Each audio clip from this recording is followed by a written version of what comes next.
Trust the Profits. It's a formula here, and we are talking Mortal Kappers. Joined by my next opponent here in Mortal Kappers, El Hombre. How's it going? It's going well, man. Honored to be on here, bro. The invention of the formula, Mortal Kappers. I love it. We've all been discussing it on the side about how good of an idea it was, and Thank you. happy to be a part of this. And plan to take you down, Oh, take your record down to put an extra L in the L column here. we're there already. We're at the smack Yes, talk of course. portion of the show. All right. Well, we've got a nice little avatar for El Hombre. We got my avatar, the formula.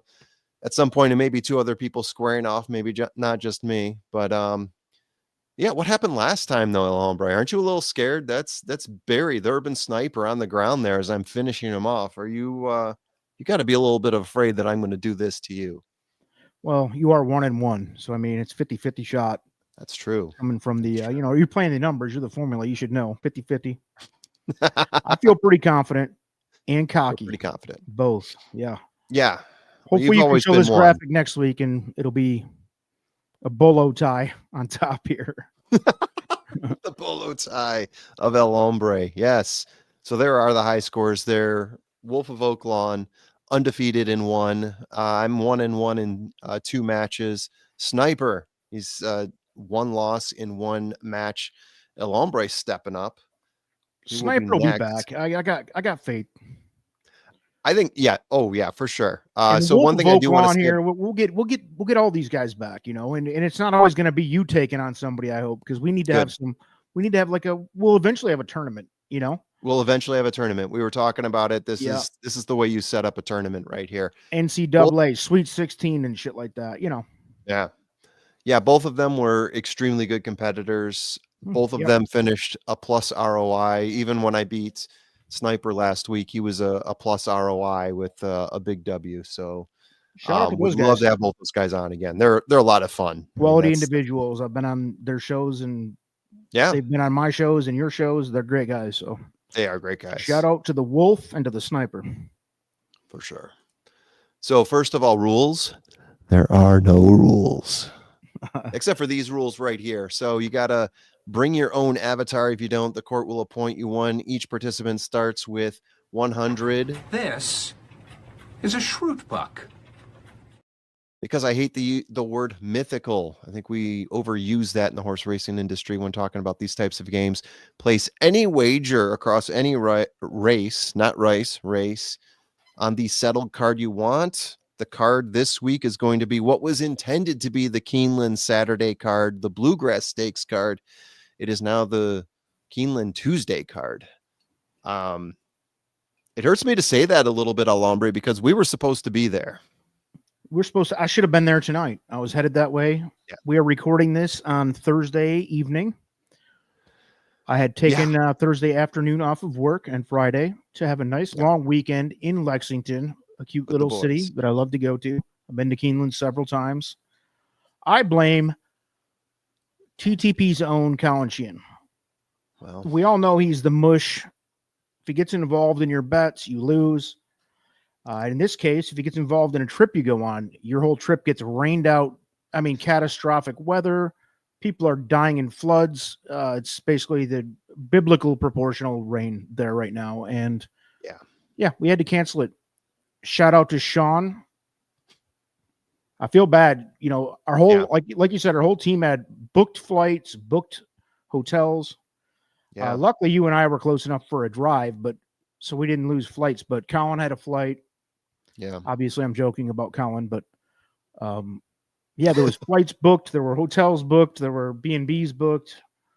Some of us got out of our plans without, complete loss of money, but some of us got kind of screwed. And like Sean's there now, and I know Sean, he knows everybody in the industry, so he's probably having a good time and making the best of it. But at the same time, he's in Lexington for 4 days this weekend or whatever with no races, and that sucks. He's going to be there for Sunday. He said he was going to see the Sunday card. At least he'll get to see the true opening day. That's cool. Yeah, because it's going to be the true opening day, and there's nothing like that. Keeneland's such a beautiful thing, man. So if there's anyone who can turn a negative into a positive, it's Sean Patrick Nolan. Best attitude ever in nation. So if a horse is scratched that you pick, you get a refund, in less of two situations. So if you place a bet with several horses, an exacta, trifecta, you stream a whole bunch of horses across, and you can still place that bet. You'll just get refunded partially. If you have a horizontal and one of the horses gets scratched, we use the old post-time favorite as the substitute for that horse. Standard things. Once we record, the bets are locked in. No one's going to text me any changes. I'm not going to make any changes. The winners, whoever has the most Schrute bucks at the end, including those refunds that we just talked about, and the winner gets to post a finishing move on X, Twitter, whatever you want to call it. Get immortalized. You make it onto the scoreboard. And El Hombre, I got here the credits we need to get this game started. So I'm going to plop them in the old machine here. Nice. And here Nice. we go. Presents Mortal Kappers. Round 1 of the Formula vs. El Hombre. Fight! All right, El Hombre, we are starting off in race 1, and both of us are coming out swinging.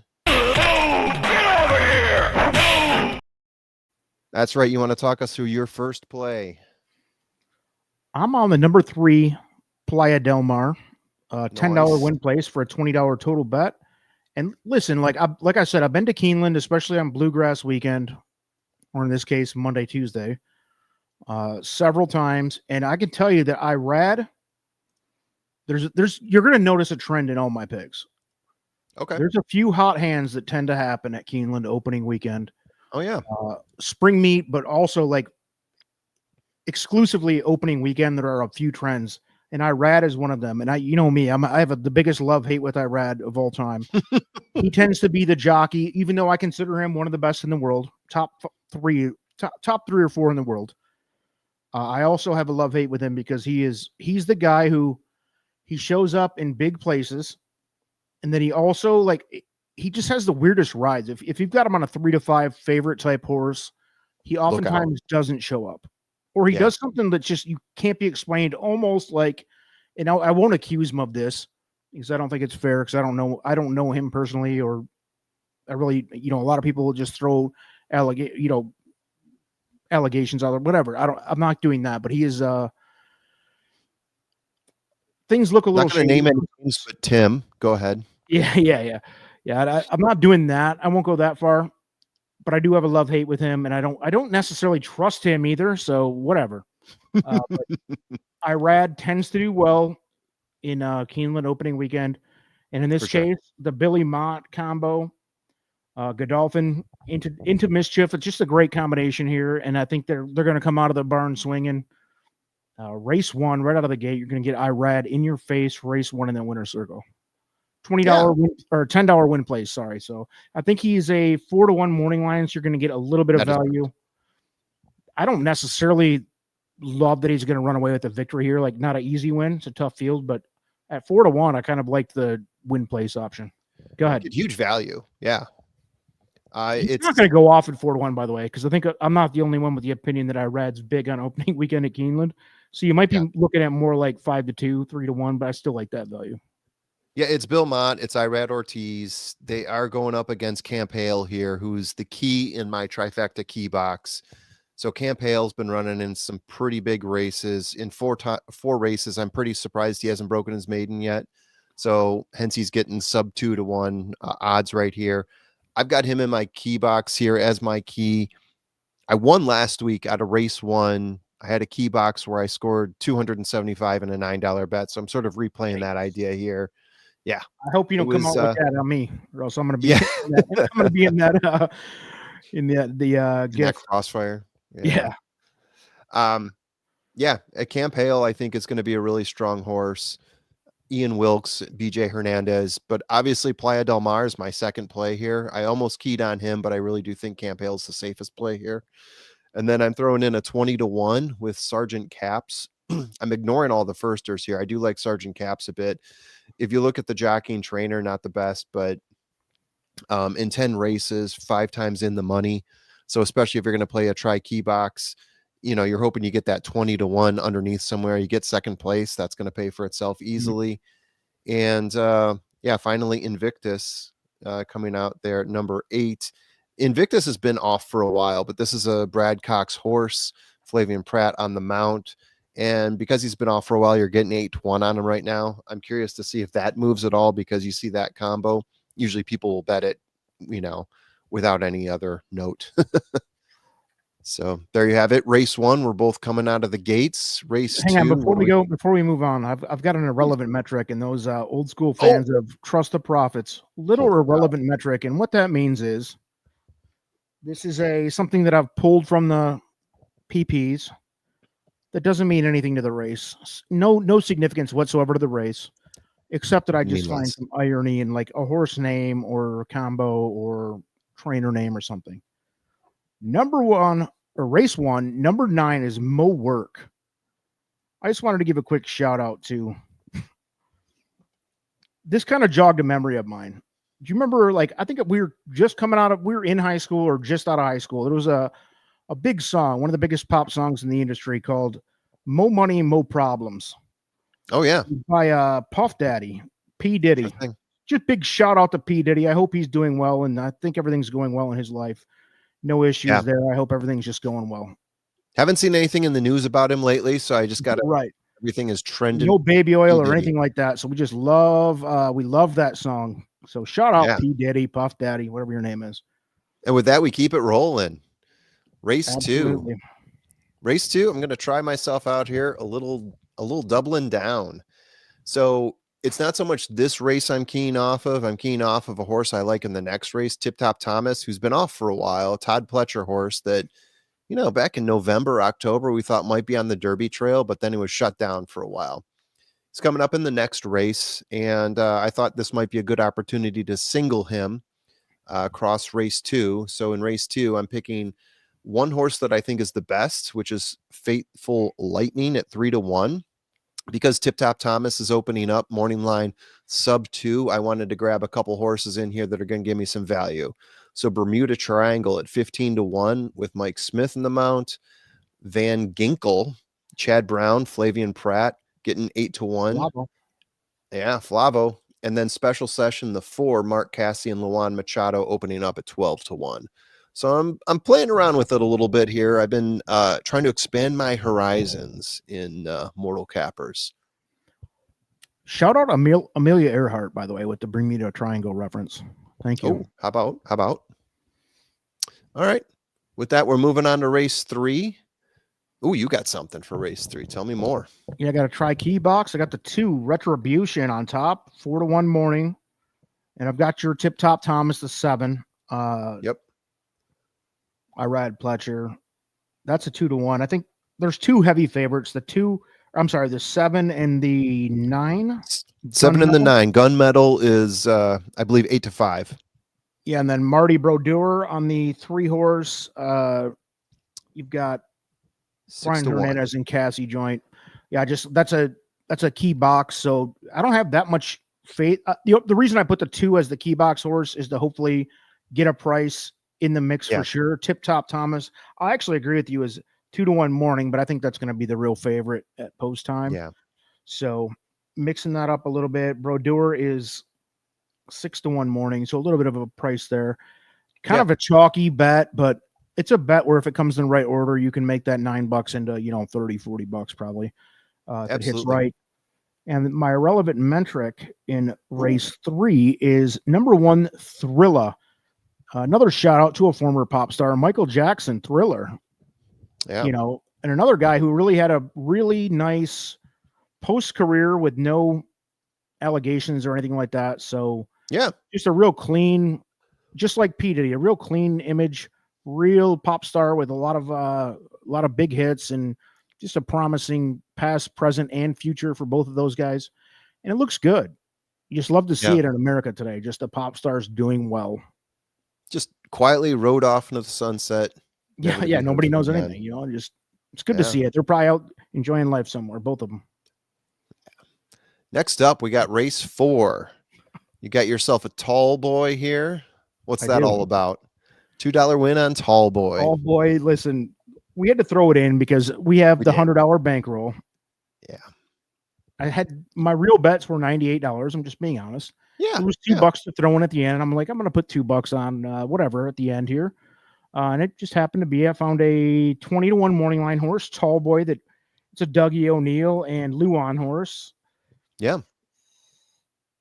He's close enough on the pace. I think he might be close to the front in this race here in race 4. And honestly, like last year at Keeneland, it was very, very speed favoring. Other than the Bluegrass Stakes itself, there was really no closers happening. So anybody who's up on the pace at 20-1, I don't, it's not a bet I'd recommend, but if you want to take a stab, you might get home. $2. No, $2. I think it's a great bet. You get a small bankroll, Yeah.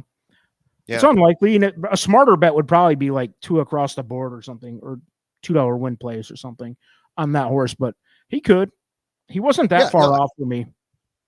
Yeah, I like it a lot, actually. Doug O'Neill, Luan Machado. And as you can see on the right, I've got an exacta key box where I'm keen on West Hollywood, opening up at 9-5. This is the horse I like best in this race. Flavian Pratt, Brad Cox. We talked about that being a killer combo before. It's really difficult to beat. Mm-hmm. And I'm adding in a bunch of horses here. The horse I'm avoiding is Northern Invader. Could come back to bite me, but opening up at 2-1, Jose Ortiz, Sherry DeVoe. It's tough to beat that combo, but if I'm riding West Hollywood on top, I don't want 2-1 underneath. I want to get a little bit of a better price here and there. So I skipped that horse, added in Timeout, Irish Aces, Your Tall Boy, Noted, and Eldest Son. 8.5 furlongs on turf. The two big closers here for me, Tall Boy, not Tall Boy, but Noted, and was it Timeout? No, Irish Aces and Noted. Those are the ones I have as the biggest closers here, but I think West Hollywood is going to hang on for this one. And, to close out race 4, I did not have this on my notes here, but no, a relevant metric, Northern Invader. Shout out to Jeffrey Dahmer from Milwaukee, from the north. He was an invader. There's no doubt about that. So just wanted to throw that in there. It just kind of, it worked out with the. This is bringing flashbacks here, this discussion. My gosh. Sorry. Yeah. Race 5.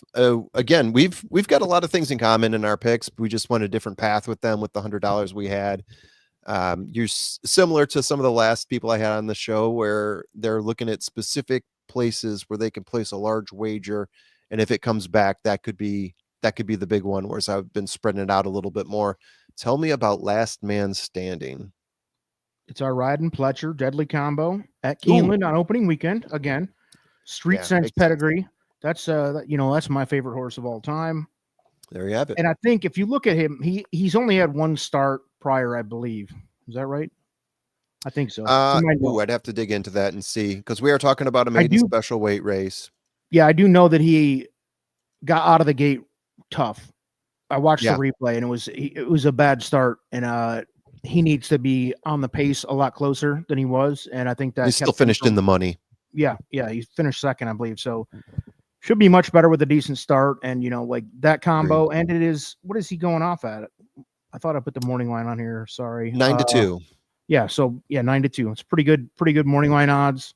Again, absolutely. I will warn you guys, if you haven't been to Keeneland or haven't bet Keeneland that much, anything with Irad's name attached or Pletcher's name attached is going to be, you're probably not going to get the value of the morning line. Yeah. But, do with that whatever you will, but he does win a lot. That's why you don't get the value. Exactly. Right now, the morning line favorite is Pitkin, who I have as my second horse here below Interceptor. I've done a try key box. I'm trying this out a couple different ways. If you hit one of these, sometimes it can make your day. I'm hoping I've got enough bets here to get over that $100 hump and get into that positive ROI. Yeah, Interceptor. I've got him on top. Chad Brown, Flavian Pratt going 8.5 furlongs on dirt here. Interceptor's my top play, along with Pitkin, who I talked about before, Last Man Standing, who you have. And then I went pretty deep here.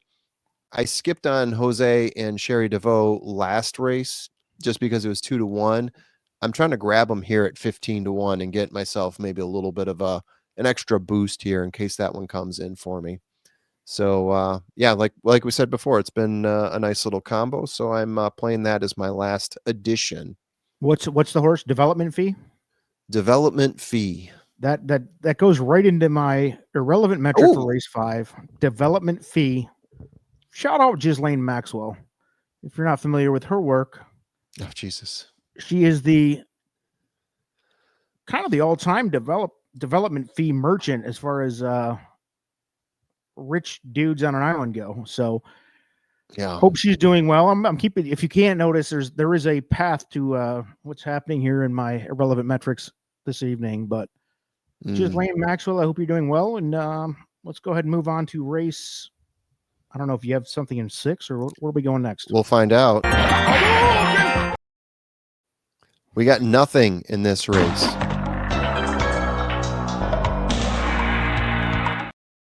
But here we go. I'm pulling out a big one here. Let's see if I've got the killer combo ready.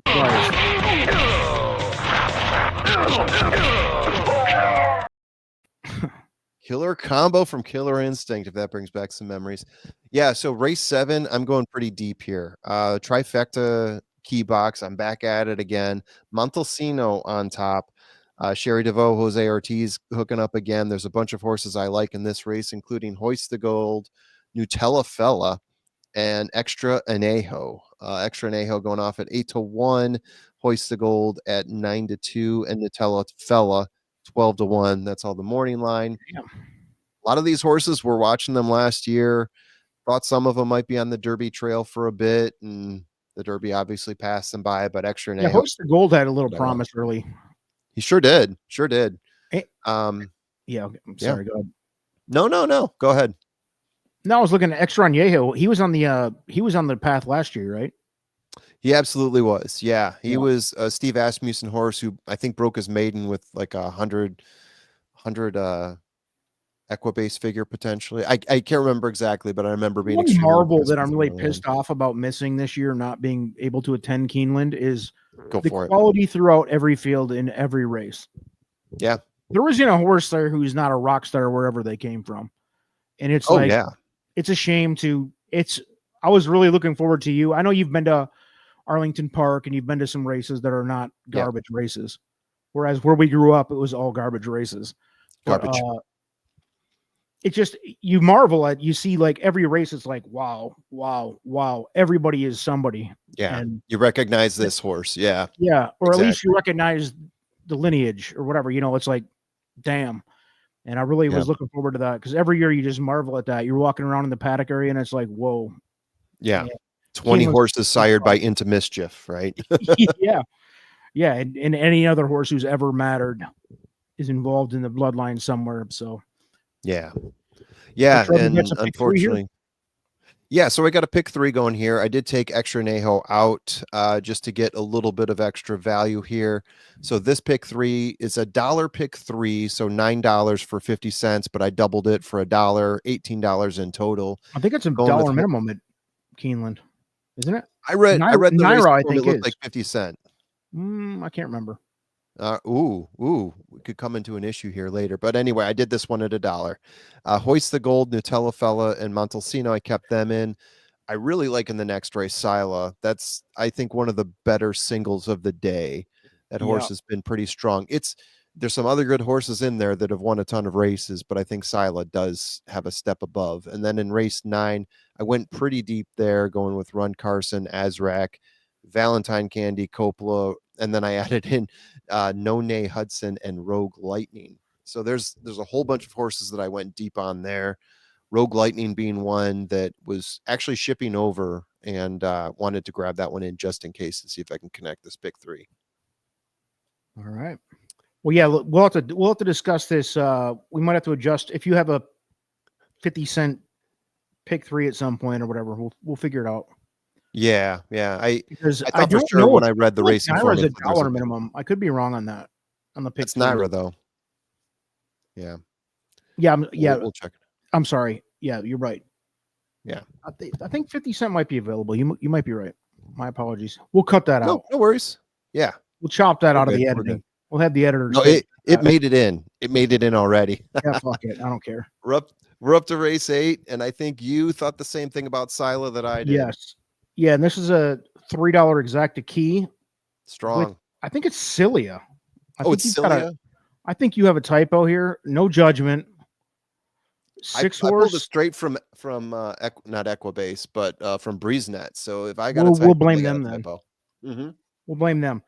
I have the 6 horse keyed on top. I think it's a winner too. So your statement on the single is I fully agree with.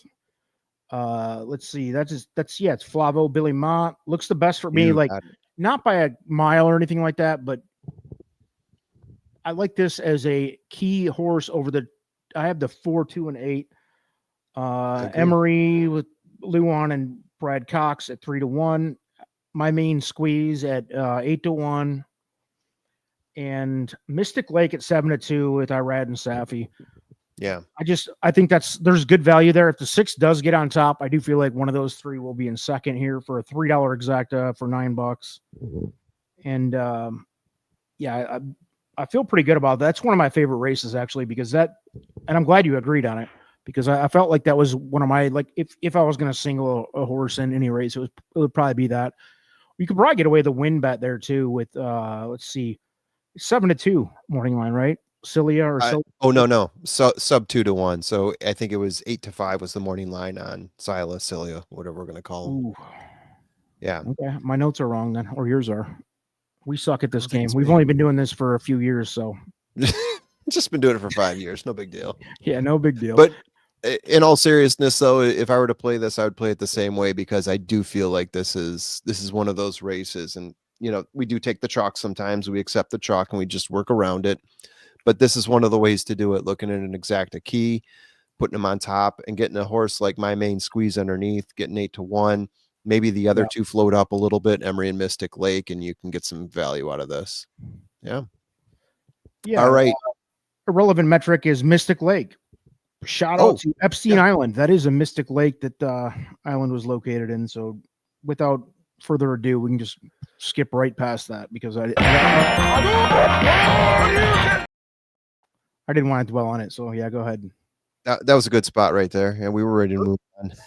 All right, race 9.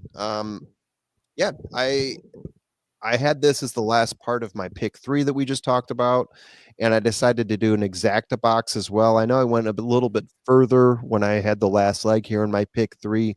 In this exacta box, I took my 4 favorite horses here, starting at the top. Run Carson, Arzak. I always want to say Arzak when I see that. Valentine Candy. Aflac. Hmm? Aflac. Yeah. Good. This is I had these horses rated really high. Morning lines on them are 6, 4, 6, and 6. So an exacta box, I mean, those are some really good odds. They should play out really well. If you hit that, you'll be in good shape, babe. Yeah, exactly. And as my top horse here, Run Carson, took a look across the board, looking at Run Carson getting 6-1, was looking at all the horses that I had winning, and I thought this was as good a place as any to place like some sort of monster win bet. So this was kind of like my last bet, kind of like what you had with your $2. I was looking at 16 that I had left over, and I said, let's just push it all in on this one horse and let the chips fall where they may. I like it. Relevant metrics on this one. I didn't bet it, so I didn't look at it that close. Well, there you I didn't have like it. the race. Let's move on. All right. And by the way, I have a complaint to put in with the Trust the Profits. Yeah, go for it. Government. Oh yeah. How can you not bet the Bluegrass Stakes on Bluegrass Stakes Day? This is terrible of you. You're not a good host. You're not a good person. Un-American. You skip. It is un-American. You're right. Duval. So tell me about your bet. That's the heartland of America, and you are just rejecting basically the gold standard of that track. So it's cool. We get it. Let me break down for you why I tell me why you didn't bet it for real though, because I mean it is a tough betting race, but with tough bets comes opportunity. Well, I'm trying to beat you into the ground. Okay. I have 11 races to do it and $100. And I look at this race and I see I spent 40% of my bankroll on this race. Go ahead. Yeah. I look at this race and I see 7 horses and 5 of them are vying for morning line favorite, right? Because starting with River Thames, who's the horse you bet 5-2, all the way up to Burnham Square, which is 9-2. There's 2 points that separate 5 horses across the board there. And I'm just looking at that thinking, where am I going to find any sort of value in this race? And I even talked about that in the full field rundown. I looked at Admiral Dennis as being a place where I could possibly find No, some value, no. but I didn't feel Scratch that hugely horse. confident in First that. scratch. Yeah, That's the first X mean- in your paper. First X in your paper, and the whole card is that horse. It's you're out. No chance. So Go ahead. I looked at this and I'm thinking, I don't know if I'm going to find any value here. There's certain horses I like. River Thames, obviously, Owen Almighty, Chancer McPatrick. Those are my top 3 here.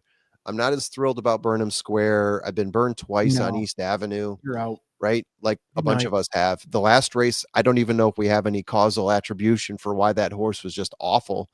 So I'm looking across the board here thinking I've got a top 3, and they're 7-2, 3-1, and 5-2. And that just, to me, I thought I could find more value in other places. So therefore, even though it hurt me not to bet this race, I passed on it. We can talk about it all you want, like we've been doing now, which is the point of the show, is to talk about these things. Yeah, and I don't which I enjoy. disagree. I think there's a few horses that can win here. Chancellor McPatrick's a wild card. To me, the Fountain of Youth was like, I mean, it's Sovereignty, who I think, call me a Tappet Slappy or whatever you want to call me, but Sovereignty, I think, is the best horse. Yeah, for sure. And Sovereignty, I think, is the best horse in the country. And River Thames led that race securely the whole time until Sovereignty made that miraculous close. And by the way, nobody else was close to him in that race. And Sovereignty's not in this race. I don't think anybody's going to do that to him. And that horse is going to be up on the front. Nobody's going to close on him like that here. Keeneland has been speed bias for most of the meets recently. Every time I've been there, it was speed heavy. Yeah. And, Irad likes to send. And there's no excuses No matter what here. he's on.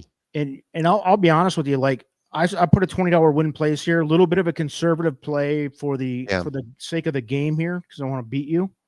Yeah. But in big picture, I'll probably bet that more like a $50 or $100 win bet alone, no place, because I think he's going to win. And I wouldn't be shocked if he didn't, but I feel like that's a pretty safe bet. Like out of that group, I'm not blown away by this field, to be honest. Like when I saw that field. Yeah, it's not like last year, that's for sure. Right. It's not a bad field. One of these horses could certainly win the Kentucky Derby, but I mean, like, none of them are blowing my skirt back, so to speak, So it's like, but out of this group, because it's speed and because it's Irad, I don't see him losing. And I hate to say that because I know he is the morning line favorite.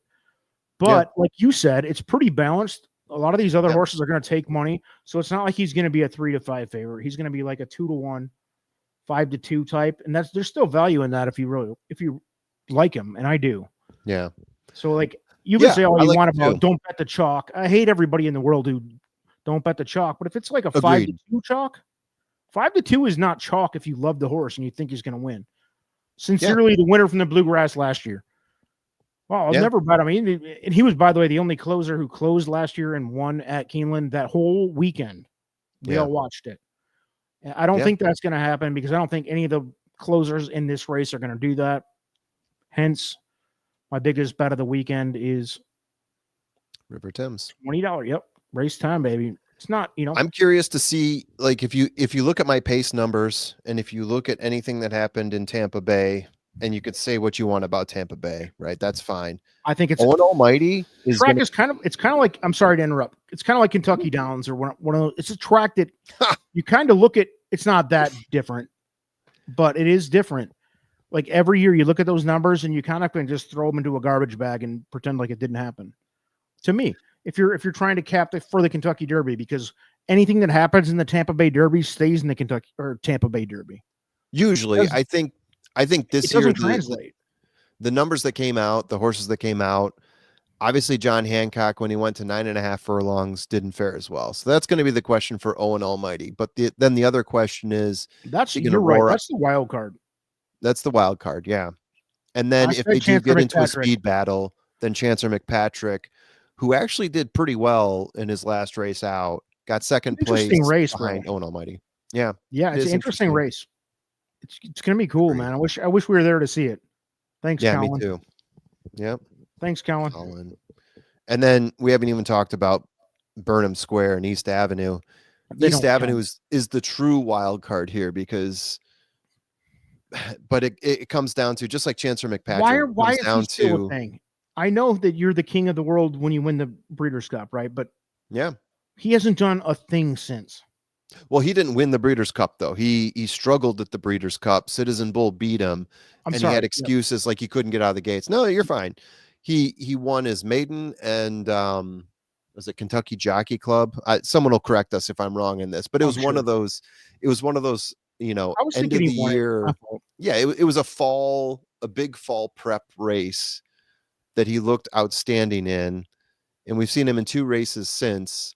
And BC he hasn't. Juvenile being one, and he's just looked like crap in both of them. I think the other one was the Southwest Stakes, if I'm not mistaken. If you're a gambler and you like him, you're going to get a decent price on him. Go ahead. But Yeah, I got no. It's kind of like you've seen in the past where these are Breeders' Cup weekend. The juveniles are 12-year-old kids, 14-year-old kids. To yeah, put it in like human perspective, that doesn't always translate to a good adult. Look at you get your LeBron Yeah. James, who was a star in high school. yeah. But for every one of those, there's a kid that was an awesome high school player who'd never even made it in the NBA, like that type of Like thing. Corleone Young. Yeah, what was the kid? John Wall, like his era, John Wall was supposed to be like Magic Johnson. He was pretty good, but he was never. It was really good for a while, Yeah. but yeah, he had some injuries. There was a few. And by the there's a way, I few- was wrong. It was Risen Star that East Avenue was failing in. By the way, not Yeah, Southwest he has Stakes. not done anything the last 2 out, right? Yeah, no, not at all. I mean, he's been in like 9th and We're 10th betting on the place. potential of what was. I don't know. I can't kill you for it, but I wouldn't. Yeah, and then you have Burnham Square, which a bunch of people on our site have really been in love with, but I was never thrilled about. He got first place in the Holy Bull, Fountain of Youth, 4th place, 3 lengths behind Sovereignty, River Thames and Neo Equus in front But of he him. wasn't even a factor in that race. Yeah, I mean 3 lengths behind, a minor factor, but it was Sovereignty and River Thames really. Yeah, I've and they were never both. been They were both. sold on Burnham. No, Yeah. and he's like, what's his morning line? His morning line, you'll get 9-2 on Burnham Square morning line, and that's probably going to float up because of the 3 names we talked about But before. I will even say East this, dude. Avenue. Since this is the final chapter of a lot of these horses' careers, as far as trying to make the Derby goes, Oh yeah. you will see some tactical changes here, like a horse that might get put up front and run hard more than they have Yeah. done in the past, or vice versa. They might lay back more than they have in the past as an experiment, like a last ditch effort to make this horse find its potential. Yeah. We've seen that. We've seen that in the Bluegrass and the other, the 100-point races. So I don't know. There's a chance that could happen, but I don't see the one horse here just looks like a horse that should not have any big issues. Just getting up on pace and staying there and going away. He might turn it into a sleeper, to be honest. Mm. You're not buying that at all, but A sleeper. it could be a sleeper. We'll see. All right, we're ready to move on to race 11, the final race. I got a relevant metric, race 10, real quick. Number 2, Render Judgment. Oh, Render Judgment, by all means. 20-1, Ken McPeak. I just ask that you please render judgment on my other irrelevant metrics. That's my point here. Like, I mean, what we have? Okay. We had P. Diddy, we had Michael Jackson, we had Ghislaine. Rape Island, yeah. Yeah. All right. Just, render judgment on that. Render judgment on that. All right. Go ahead. All right. Ready for the final judgment here. Do it. I've got in race 11, we're going with a 50-cent trifecta key box. One of my favorite plays, as you know, I think one of your favorite plays as well. Yeah, love that bet. Seaport Lane at 2-1 is going to be the key in this. This is an allowance allowance optional claimer, just allowance race, 120K, 7 furlongs on dirt. There's going to be a whole bunch of horses that scratch out of this. It's a deep field at 14. So we got a couple added in there that I kind of like, but I'm assuming they're going to get scratched out.